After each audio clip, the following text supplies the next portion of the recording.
Today, we are going to look at a memoir that was lauded and praised, one that sold over 1 million copies, hit the bestseller list, was later optioned for a movie, and then everything came crashing down, resulting in two victims rather than one. This won't be the easiest blog to watch. It wasn't easy for me to script and record, but I think it's a story worth telling. Hi, my name is Patricia Charpentier, and welcome to episode 80 of the Life Writers Vlog, where you can find inspiration and useful tips to help you write your life stories. In the 1990s, Alice Sebold attempted to write Lovely Bones, a novel about a 14-year-old girl who was raped and murdered. This young girl was the book's narrator, and she observed everything from heaven. Sebold also attempted to write several other novels that went nowhere. Sebold talked about trying to write these novels, but her own story kept intruding. It kept her from having any success writing Lovely Bones. She first had to write what was yelling the loudest, and that was her own story of being brutally raped, beaten, and robbed while at Syracuse University in Syracuse, New York in 1981. Sebold ultimately set aside her novel and focused on writing a memoir about her attack. Her memoir is called Lucky. Lucky. The name came from a policeman on the scene who said she was lucky to be alive because in that same location, a tunnel that led to an old amphitheater, another student had been raped, murdered, and dismembered. This is an excellent book. It's well written, although the topic is difficult to read. She pulls no punches and tells the story of what happened to her. After the attack, no one was arrested right away. 5 months later, a man on the street approached her in Syracuse and said, "Hey girl, don't I know you from somewhere?" She thought she recognized him from her attack, and she called the police. The police couldn't find the person she saw, but they thought it was a man named Anthony Broadwater because he had also been seen in the area. So Broadwater was arrested.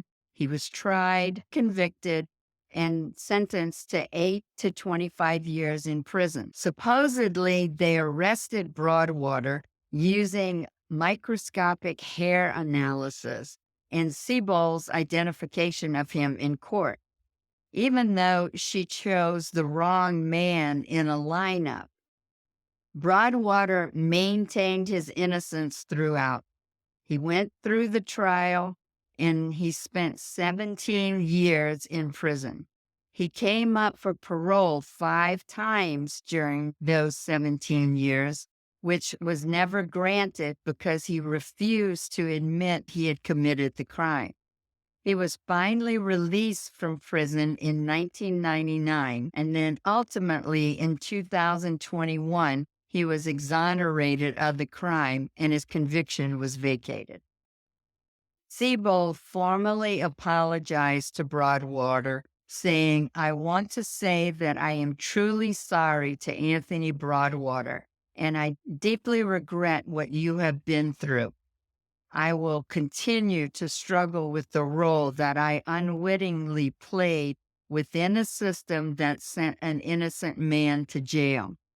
She continued, "As a traumatized 18-year-old rape victim, I chose to put my faith in the American legal system.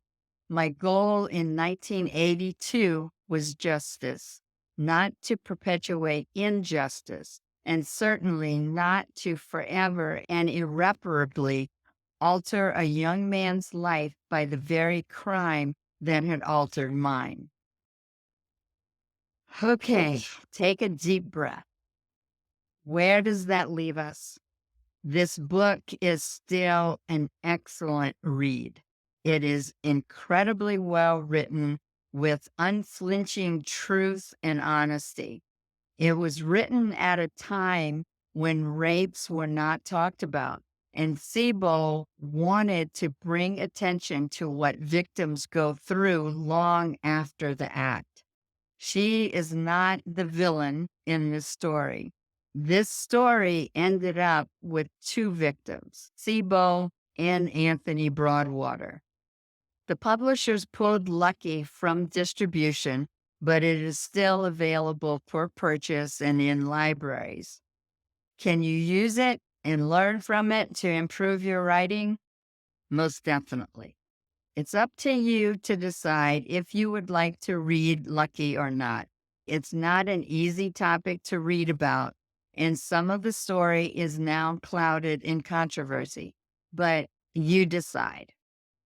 Broadwater has spoken out and said he does not blame Alice Sebold at all.